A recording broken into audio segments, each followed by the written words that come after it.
Third place should not have shaken Formula One like this. But the moment Lewis Hamilton stepped out of that Ferrari in Shanghai, the paddock mood changed. Not because Ferrari won, they did not. Not because Mercedes suddenly looked vulnerable. They did not. The real shock was deeper. After 26 Grand Prix without a Ferrari podium, Hamilton suddenly looked fully connected to the project, and rival garages noticed it. This breakdown follows the data, the race context, and the reaction behind the scenes to answer one question that now matters more than the podium itself.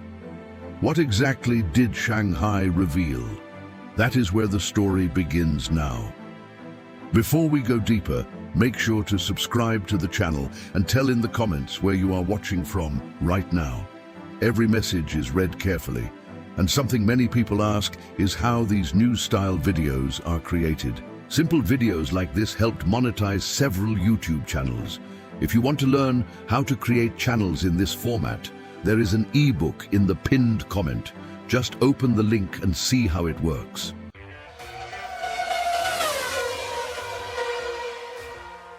Third place should not have shaken Formula One like this.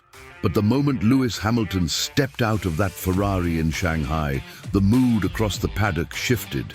Not because Ferrari won, they did not. Not because Mercedes suddenly looked vulnerable, they did not. The real surprise was deeper. After more than 26 Grand Prix in red without a podium, Hamilton suddenly looked completely aligned with the Ferrari project. Rival engineers noticed, strategists noticed, and quietly, the same question began circulating behind garage doors. Did Shanghai just reveal something bigger about Hamilton and Ferrari? Lewis Hamilton's Ferrari story was never supposed to begin with doubt. When the seven-time world champion arrived in Maranello, the move was presented as the beginning of a new era. The most successful driver in the sport, joining the most iconic team in Formula One. On paper, it looked inevitable. In reality, the first season became one of the toughest chapters of his career. Race after race passed without a podium. Charles Leclerc often had the edge in qualifying. Outside the Ferrari garage, analysts started to repeat the same quiet theory. Maybe the timing was wrong. Maybe the partnership would never truly click. That was the atmosphere entering the Chinese Grand Prix. Then the race began, and within seconds, something happened that forced every engineer on the pit wall to look up from their screens. Hamilton attacked the first corner from the outside. 2 Mercedes ahead, 1 Ferrari behind. The move looked bold, almost reckless. But the space appeared, and Hamilton committed.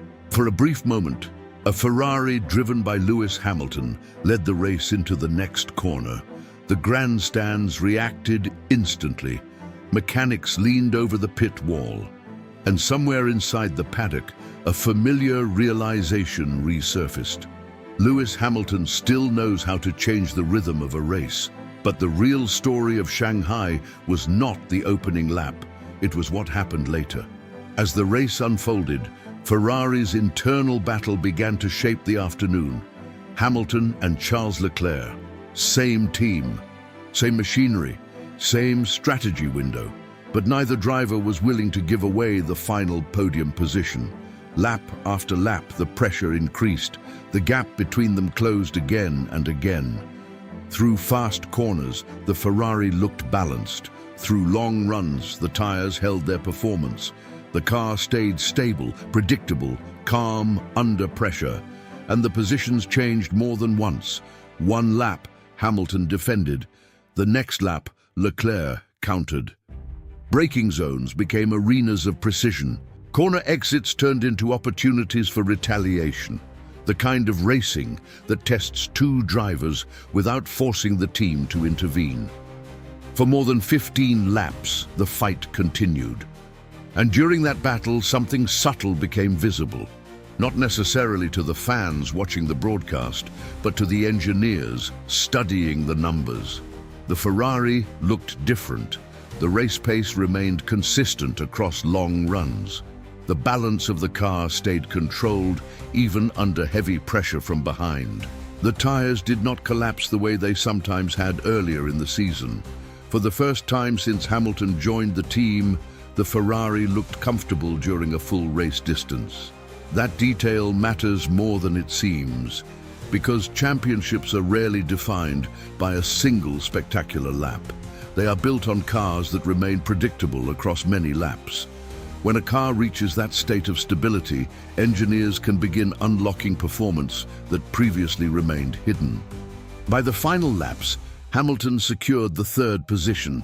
On paper, it was simply a podium, but inside the paddock, the reaction carried a different tone. Mercedes still looked extremely strong. Their straight-line speed remained the benchmark across the grid. Yet the Ferrari had shown something important in Shanghai: stability, race pace, and a driver who suddenly appeared completely comfortable with the car beneath him. In Formula One, those signals travel quickly. Engineers talk. Strategists exchange observations. Rivals compare telemetry traces late into the night. And when a team senses that another project has finally found its rhythm, development priorities begin to change. That is why the mood after the race felt larger than the result itself. Not because Ferrari suddenly became the fastest car on the grid, but because something inside the Hamilton-Ferrari project finally looked aligned. When belief returns inside a team, progress tends to accelerate. Drivers push with more confidence. Engineers chase development with greater clarity, and a project that once looked uncertain begins to evolve much faster than expected. Shanghai may not have rewritten the championship standings, but it may have changed the story surrounding Lewis Hamilton at Ferrari. For months, the narrative suggested the partnership might never fully work. Yet one race revealed something different. A driver who looked comfortable again, a car that behaved predictably across long runs, and a team that suddenly appeared capable of building momentum.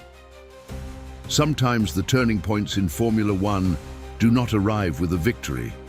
Sometimes they arrive quietly, hidden inside a race result that forces the paddock to reconsider everything it thought it understood. And that brings the story back to one final question. Was this simply a strong weekend for Ferrari, or was Shanghai the moment when the Hamilton-Ferrari era truly began to find its direction? Share your thoughts in the comments. The discussion around this partnership is only beginning, and the most interesting chapters may still be ahead. And if you enjoy exploring the deeper stories behind Formula One, make sure to subscribe, because the biggest shifts in this sport rarely announce themselves loudly. They begin with small signals that only a few people notice at first.